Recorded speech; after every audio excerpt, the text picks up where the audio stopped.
देखिए, पहली बात तो ये कि कोई बयान तोड़ मोड़ के पेश नहीं किया जा रहा। हमने पूरा बयान देखा है और खुद भारतीय जनता पार्टी के सभी नेताओं ने अपने अपने हैंडल से वो पूरा बयान डाला है।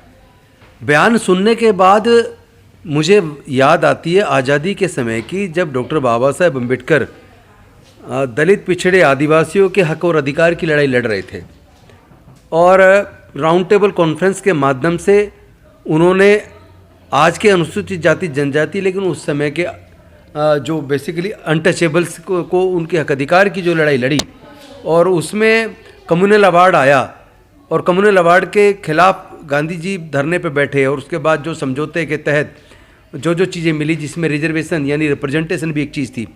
और जब भारत आज़ाद हुआ और वो देश के पहले कानून मंत्री बने और हिंदू कोड बिल लेकर आए, जिसमें हिंदू महिलाओं को वो अधिकार देना चाहते थे कि पति अगर मर जाए जवानी में तो वो उसको महिला को दूसरी शादी का हक होना चाहिए, जबकि उससे पहले उसको सती होना पड़ता था। और उसके साथ साथ अगर पति जालिम और क्रूर है तो उसको तलाक का हक भी होना चाहिए, और अगर उसको छोड़ दे पति तो उसे अपने और अपने बच्चों के लिए गुजारे भत्ते का हक होना चाहिए, पति और पिता की संपत्ति में हक होना चाहिए, और इसके साथ साथ अगर बच्चे नहीं होते तो बच्चे गोद लेने का हक होना चाहिए।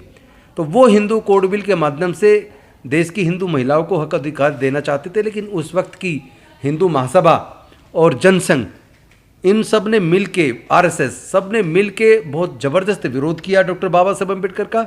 यहाँ तक कि हिंदू महासभा ने अपने एक साधु कृपात्री महाराज को उन्होंने आगे करके पूरे देश में एक राष्ट्रव्यापी आंदोलन छेड़ दिया मनुस्मृति के फेवर में और हिंदू कोड बिल के खिलाफ। 1955 और 1956 में 4 टुकड़ों में बट के Hindu marriage act 1955, Hindu succession act 1956, Hindu adoption and maintenance act 1956 and guardians and wards act, इन 4 भागों में बट के हिंदू कोड बिल लागू हुआ। लेकिन लागू तो हो गया, पर अंदर से आरएसएस से जुड़े लोग, हिंदू महासभा से जुड़े लोग, जो आज के भाजपा के लोग, उस वक्त के जनसंघ के लोग, अंदर ही अंदर डॉक्टर बाबा साहब अम्बेडकर से, संविधान से नफरत करते हैं और वो उनकी अंदर की भावना बार बार रुक रुक के बाहर निकल के आती है। जैसा इस बार के लोकसभा चुनाव में उनके कई सांसद, यहाँ तक कि जो मंत्री रहे, उनके वक्तव्य में इस तरह का निकल के आया कि इस बार 400 पार मिलना चाहिए ताकि संविधान को बदला जा सके। यानी वो बात जो वीर सावरकर ने जो बात कही थी उस वक्त की, मनुस्मृति ज़्यादा बेहतर है, वो लागू होनी चाहिए,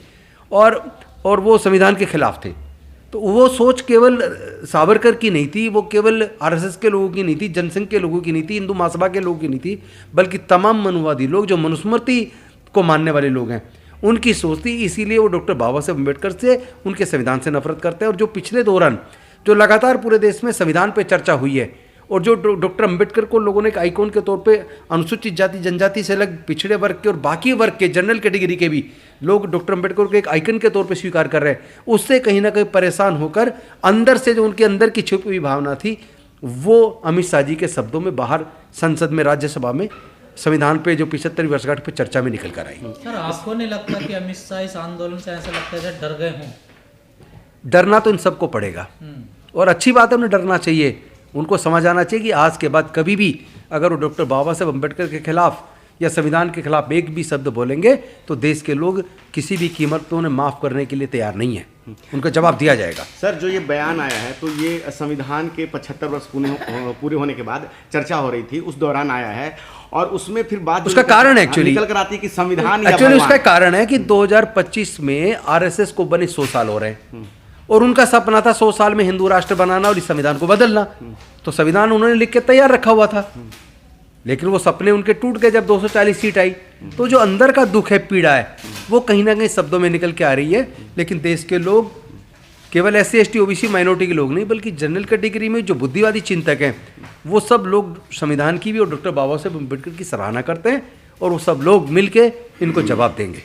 सर, बीच में हम देखते हैं कई बार कि संविधान को माथे से लगाते हैं प्रधानमंत्री नरेंद्र मोदी, फिर ये बीच में ये बयान भी आ जाते हैं, तो ये दोहरा चरित्र है, ये सर क्या दिखाता है? नहीं, एक्चुअली ये उनके अंदर की भावना है। जिस संसद में 2014 में जब वो प्रधानमंत्री बने, संसद में घुसने से पहले उन्होंने लेट के माथा टेक के उस संसद को नमन किया, लेकिन उसी संसद को बदल दिया, नई संसद बना दी।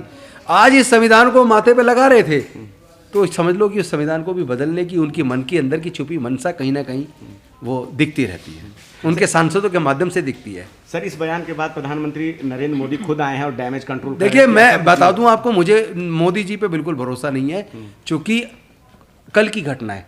मोदी जी ने कैथोलिक एक प्रोग्राम था क्रिश्चियंस का, और कार्निवल, कैथोलिक कार्निवल का जो क्रिसमस के मौके का प्रोग्राम था, जिसमें उन्होंने एक बात कही है और मुझे उस बात को सुन के हंसी भी आ रही है और दुख भी हो रहा है। उन्होंने कहा कि देश में कहीं, दुनिया में कहीं अशांति होती है या नफरती बात होती है तो मेरे मन को पीड़ा होती है। ये बात वो व्यक्ति कह रहा है जिसने पूरे गुजरात में मतलब गुजरात को जलवा दिया, जिसके लोग आए दिन, जिससे जुड़े संगठन के लोग आए दिन पूरे देश में नफरत की बात कर रहे हैं, और जो लोग कह रहे हैं बटेंगे तो कटेंगे, और फिर खुद प्रधानमंत्री भी अपने भाषण में, चुनावी भाषण में कह रहे हैं एक है तो सेफ है। भैया कैसे एक है सेफ है, क्या मतलब है इसका? कहने का मतलब क्या है? बटेंगे कटेंगे का मतलब क्या है? तुम्हारे सारे नेता, तुम्हारे मंत्री बटेंगे तो कटेंगे बोलते फिर रहे हैं, और तुम्हारी अंदर की मंशा साफ दिखती है। आप नफरती लोग हैं, आप नफरती लोग हैं। आप समय समय पे आपकी भावना आपके शब्दों में दिखती है। सर, कई लोगों का ये कहना है कि इनका जो ये बयान है खास मुद्दों से ध्यान हटाने के लिए, ताकि इस तरह की चीज़ों में ही बाकी लोग लग जाएं और रोजगार और बहुत सारी मुख्य मुद्दों पे नहीं, लगेंगे नहीं, छोड़ना तो है ही नहीं। अगर वो सोच रहे हैं कि इस मुद्दे पे हम बाबा साहब के मुद्दे पे बाकी मुद्दे छोड़ देंगे, बाबा साहब का मुद्दा प्राथमिक इसलिए है क्योंकि उन्होंने हमें हजारों साल की गुलामी तोड़ी है। ये तो मुद्दा बाबा साहब का चलेगा ही, उनको तो मंत्री पद से इस्तीफा देना ही पड़ेगा, लेकिन जो बाकी मुद्दे वो छूटने वाले नहीं है। पूरे देश के अंदर वो मुद्दे वही चलेंगे। लेकिन सर 131 दलित सांसद बाबा साहब के संविधान के दम पर चुन के जाते हैं, आप उनको निशाने पे क्यों नहीं ले रहे हैं? वो तो बाबा साहब ने, देखिए, जो डॉक्टर बाबा साहब अम्बेडकर की वजह से संसद में पहुंचे हैं, और अगर इतना सब होने के बाद भी चुप्पी साधे में उन्हें डूब मरना चाहिए, और मेरे समाज के लोग आने वाले समय में उनको उनका जवाब देंगे। उनकी भी राजनीति खत्म होगी, राजनीति चलेगी नहीं उनकी। और आप भावुक करके समाज को भोला बना के, बेवकूफ़ बना के वोट एक बार ले सकते हैं, 2 बार ले सकते हैं, आप हमेशा के लिए समाज को बेवकूफ़ नहीं बना सकते। आप बाबा साहब की वजह से संसद में पहुंचे और आज चुप्पी साधे में, यहाँ तक कि कई लोग तो ऐसे भी सांसद बहाना बना रहे हैं, तो ये बहाना चलेगा नहीं। वो सरकार के कुछ लोग मंत्री बने हुए, कुछ लोग तो ऐसे जो ना एनडीए में ना यूपीए में, उसके बाद भी वो सफाई पेश कर रहे, चुप्पी साधे रखे हैं, तो वो क्या सोचते हैं हमें पता नहीं है। यानी कुछ लोग डायरेक्ट रूप से, प्रत्यक्ष रूप से एनडीए को सपोर्ट कर रहे हैं, और कुछ लोग अप्रत्यक्ष रूप से कर रहे हैं, ये तो स्पष्ट है।